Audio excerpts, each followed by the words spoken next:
All right, so about a year ago, there was a lot of news that came out of Chicago about dead Tesla batteries. Have a look. Surprised to hear the cold weather is also impacting electric vehicles. Electric cars may be the way of the future, but it's clear there are some problems when it comes to charging them in Chicago's deep freeze. People waiting in line to charge up. In this brutal cold, batteries are taking much longer to do that, and they are draining much faster. Oh, we got a bunch of dead robots out here. Dead robots. Gary and Rob are learning a hard lesson about EVs in the extreme cold.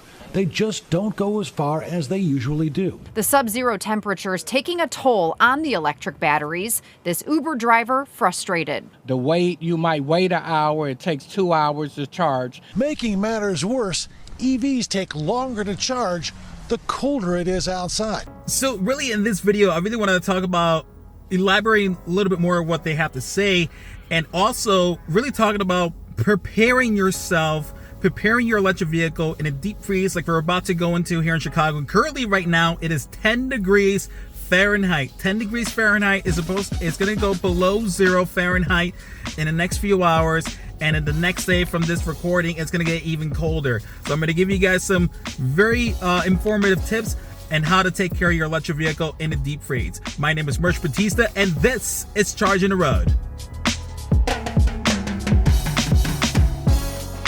So if you guys haven't been following me, be sure to hit the like button and subscribe to the channel for more EV content. Last year, I did a collaborative video with Kyle Connor of the Out of Spec Studios. We did a video together. You guys can check out the video in the link description down below. And we really talked about what's really been going on with Chicago last year, because last year there's been a lot of news coming out of here that, you know, there's a whole bunch of Teslas that were dead, and there were a lot of negative press about it. And here I want to kind of debunk a couple things. First and foremost, with all due respect to Dane Placco, I've been watching you since I was little. When it comes to preconditioning, not all EVs can precondition, and not all EVs has a simple button where you can just precondition. But an automobile expert we talked to said that the owners of all EVs should hit the battery precondition button on their car before attempting to charge it in extremely cold weather. The way to precondition your EV, for example, your Tesla or your Mustang Mach-E, is that you have to put your destination in your navigation map to a charging site. For a Tesla, it could be a supercharger site, or for a Mach-E, it could be an Electrify America, evgo, or even the brand new V4 stalls of Tesla supercharger site like the one I'm in right now. And so give it about 10, 20, 30 minutes. It'll help condition the battery so that way it can accept the highest charging speed possible. Now, the importance behind preconditioning your battery is that so you won't have to be waiting.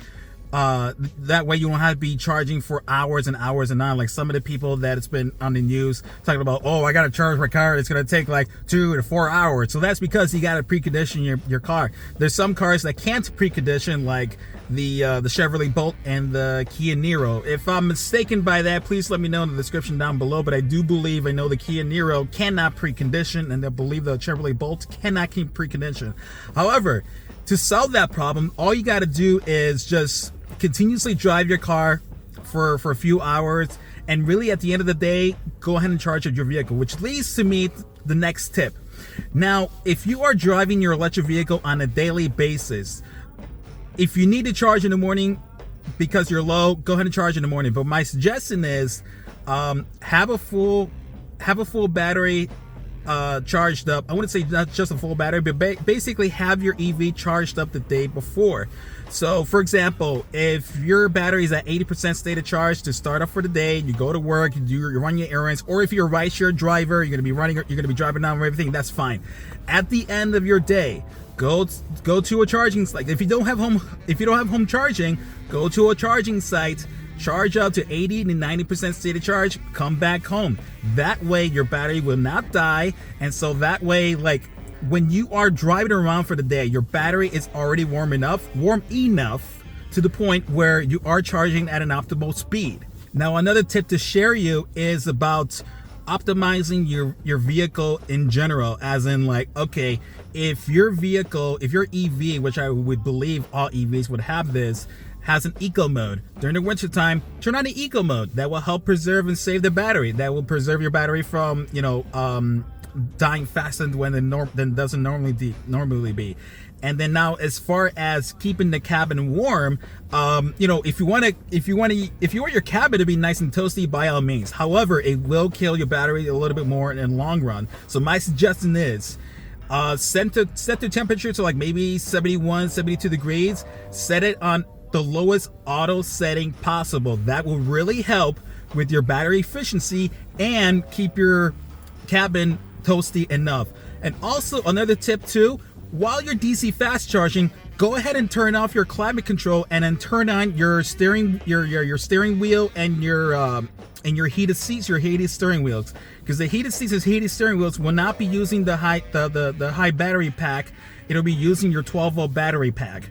Now, speaking of DC fast charging, I really suggest everybody who has an electric vehicle find a way to charge at home.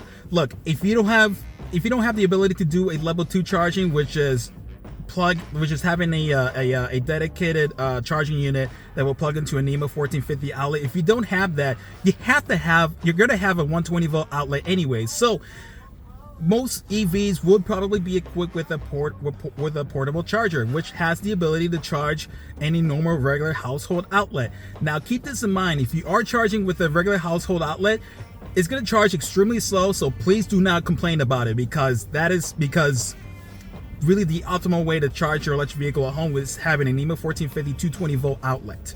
However, if you don't have that, and if you're in a colder climate like Chicago, just use the 120 volt outlet, because this is what's going to happen. One, it's going to charge overnight. Two, it's going to keep your battery at an optimal temperature. And three, it's going to help precondition the battery. And four, when you have the vehicle plugged in, you can actually set the vehicle to remote start, so that way the battery will start to toast up. That way your inner cabin starts to warm up and everything's all plugged into a 120 volt. And I'm telling you, even though it charges at 1 kilowatt hour, it is something. It is still going to help you in the long run. It will not kill your battery overnight by having it plugged in. So like if you have a garage, if you don't have a 220 volt outlet, I'm pretty sure you have a 120 volt outlet.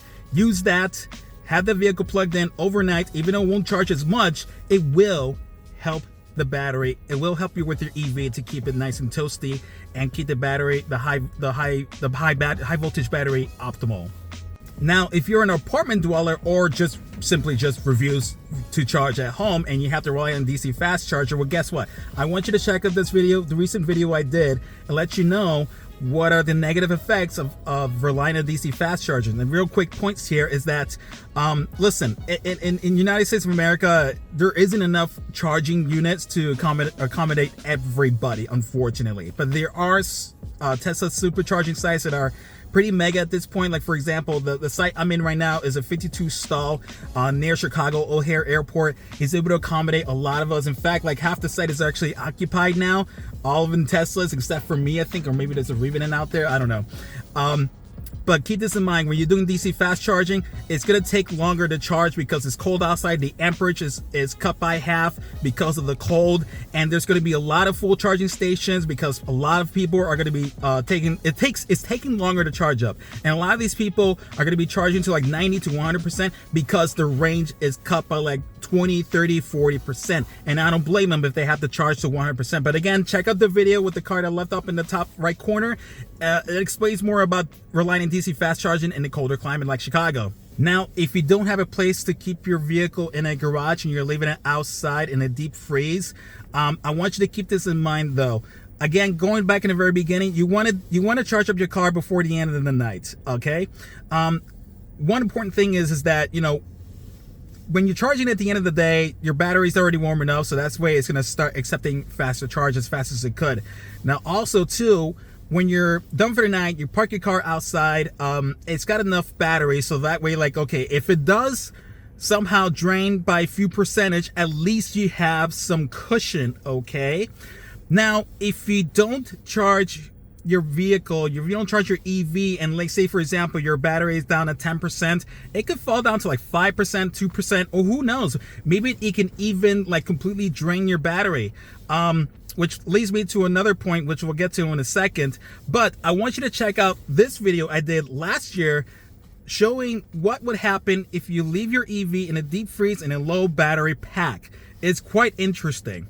If you own a Tesla, you have Sentry mode. Like, I just wish my Mustang Mach-E has the Sentry mode. But basically, the Sentry mode is that if somebody's near to your car or tampering with your car, the cameras will automatically turn on.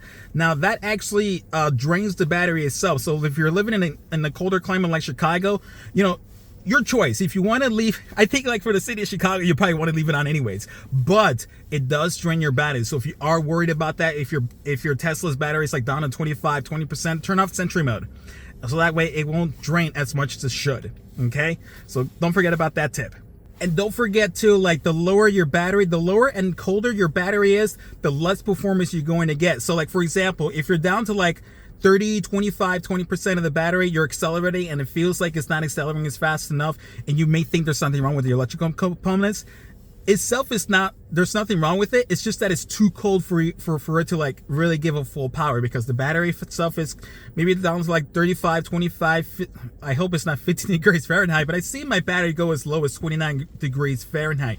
Your performance will get affected. So again, you just have to take it easy with the car. The colder outside it is, the more you're going to lose the range, the more you're going to lose the performance. So just also keep that in mind for sure. Now again, kind of going overall the tips I want to share you guys.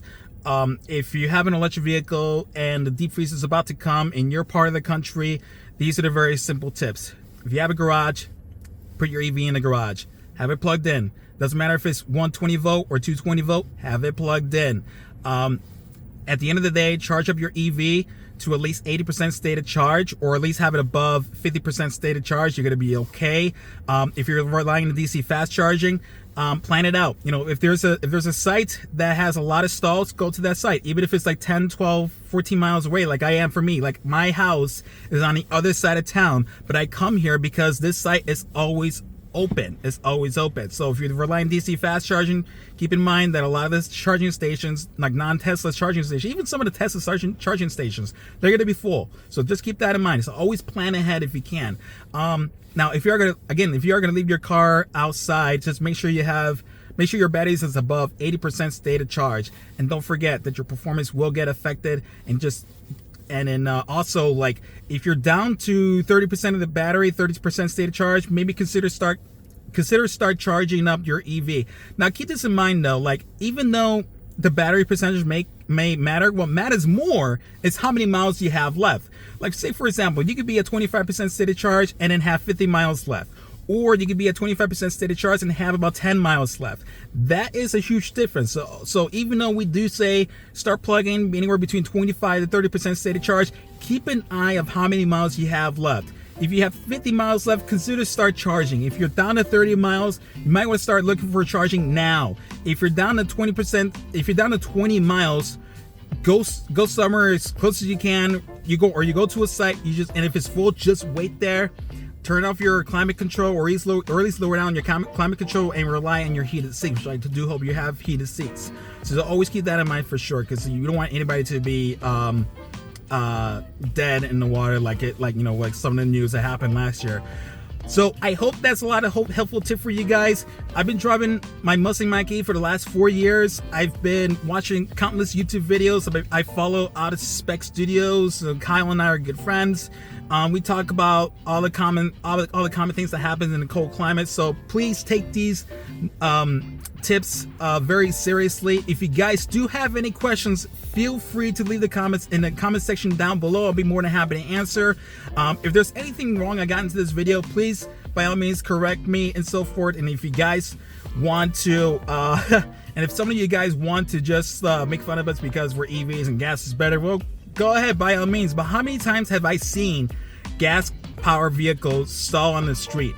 I actually saw quite a few today, to be honest, and I'm not even gonna lie. I didn't have a chance to record it, but I've seen quite a few today that the gas-powered cars has stalled on the street. So there's always a pros and cons for both EV and petroleum vehicles, okay? Anyways, guys, thank you so much for tuning in. Don't forget to hit the like button and subscribe to the channel for more EV content. Until the next one, guys, have a good one and stay smashing.